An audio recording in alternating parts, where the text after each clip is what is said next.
جولائی 1965 کے آخری ہفتے آزاد کشمیر سے 6 فورسز بھارتی مقبوضہ کشمیر میں داخل ہوئے۔ ان فورسز کے نام طارق، قاسم، خالد، صلاح الدین غزنوی اور بابر فورسز۔ انہیں پاکستان کے 12ویں ڈویژن کے commander major general Akhtar Hussain نے تربیت دی۔ یہ آپریشن جبر الٹر کا آغاز تھا۔ آپریشن جبر الٹر پاکستان کا خفیہ آپریشن تھا جس کا مقصد کشمیر کو بھارتی قبضے سے آزاد کروانا تھا۔ اس آپریشن کی منظوری صدر Pakistan field marshal general Ayub Khan نے دی۔ مقبوضہ کشمیر میں داخل ہونے والی 6 فورسز میں صلاح الدین فورس سب سے بڑی، جسے سری نگر اور بارہمولہ قبضے کا ٹارگٹ دیا گیا۔ غزنوی فورسز نے جموں فتح کرنا تھا، جبکہ باقی فورسز نے بھارتی فوج کے مختلف خانوں اور قلعوں وغیرہ کو تباہ کرنا تھا۔ صلاح الدین فورسز کا ٹارگٹ سب سے مشکل تھا، اس لیے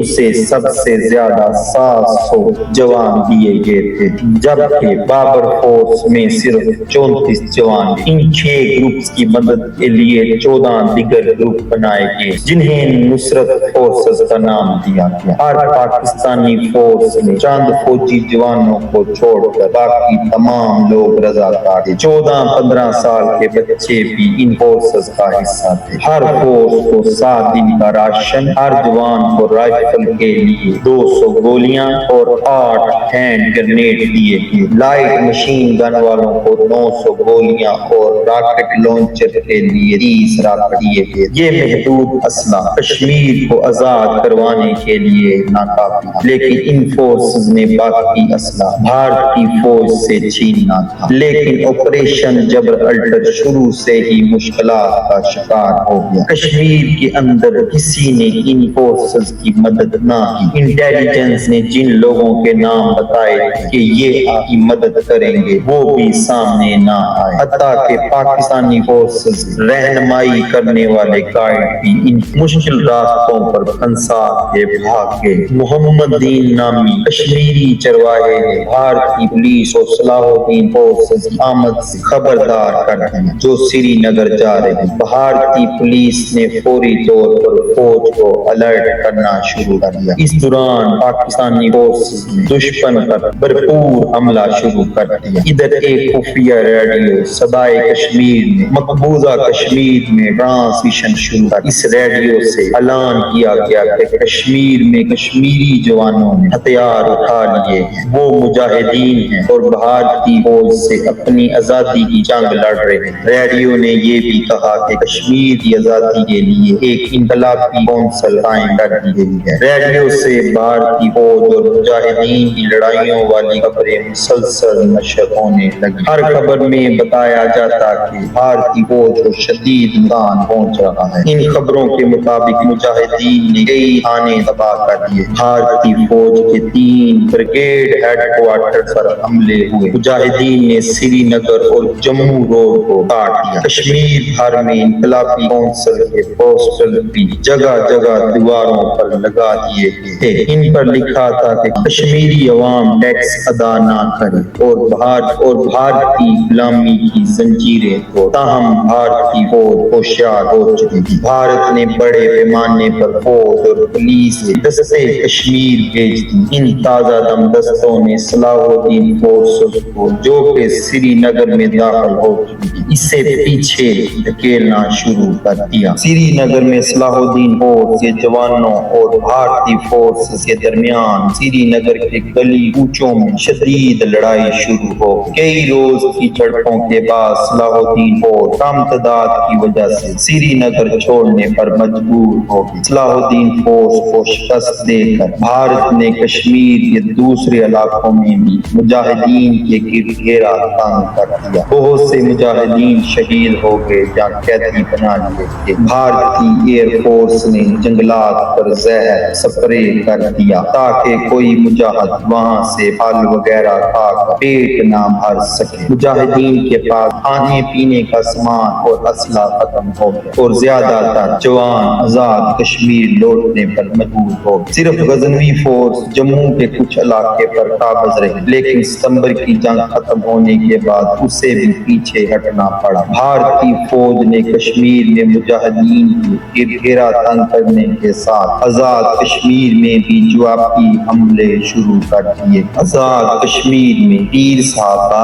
حاجی پیر باز اور کئی دیگر چوکیوں پر قبضے کر لیے۔ ان قبضوں کا جنرل اختر ملک نے کرارا جواب دیا اور آپریشن گرینڈ سلیم لانچ کر دیا۔ اس آپریشن کا مقصد مقبوضہ کشمیر اخنور کے علاقے پر قبضہ کر کے سیز فائر لائن کے ساتھ بھارتی فورسز کی سپلائی لائن کاٹنا تھی۔ یہ حملہ 1 ستمبر کی رات کیا گیا۔ پہلے پاک فوج کی 110 توپوں نے بھارتی ٹھکانوں پر بمباری کی، پھر Pakistani tank cease fire line cross کر کے دشمن کے علاقے میں داخل ہو گئے۔ انہوں نے سیز فائر لائن کے ساتھ تمام بھارتی دستوں کو مار کر پیچھے ہٹنے پر مجبور کر دیا۔ بھارتی فوج اپنے ٹینک چھوڑ کر دریائے توی کے پار فرار ہو۔ اب پاکستانی فورسز کے اخنور تک میدان صاف تھا۔ اس موقع پر ایک گڑبڑ ہو گئی۔ کمانڈر ان چیف جنرل موسیٰ نے جنرل اختر ملک سے کمان واپس لے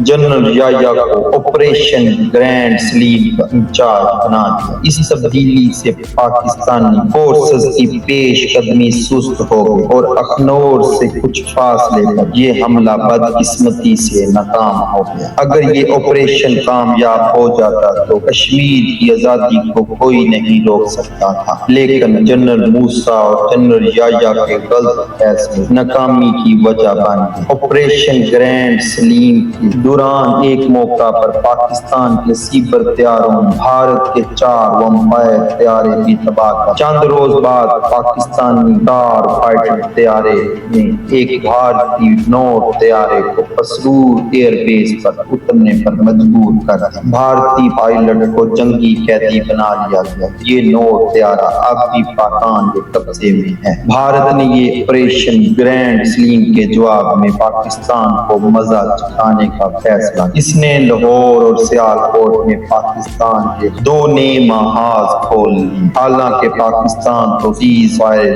لائن کے پار جنگ کر رہا تھا جو کہ بارڈر نہیں تھا، لیکن بھارت نے جان بوجھ کر انٹرنیشنل بارڈر کی خلاف ورزی۔ اس نے ایسے وقت میں حملہ کیا کہ جب کم از کم 25,000 پاکستانی فوجی چھٹیوں پر تھے۔ بارڈر پر کسی جگہ بھی کوئی حفاظتی انتظامات نہیں، اس لیے بھارتی کمانڈرز یہ بڑکیں لگا رہے تھے کہ وہ دوپہر کا کھانا لاہور کھائیں، لیکن پاک فوج نے ان کی یہ ارادے ناکام بنا دیے۔ بھارتی ٹینکوں نے لاہور کے محاذ پر تینوں طرف سے حملہ کیا۔ اس کے ٹینک واگا اور برقی ہڈیاری کی طرف سے لاہور کی طرف بڑھے۔ تیسرا حملہ قصور پر کیا گیا تاکہ اس پر قبضہ کر کے فیروز پور روڈ کے ذریعے لاہور پر حملہ کیا جا سکے، لیکن پاک فوج نے دشمن کے تمام حملے کامیابی سے روک۔ 6 ستمبر کی صبح فضائیہ کے طیارے واگا میں بھارتی فورسز پر ٹوٹ پڑے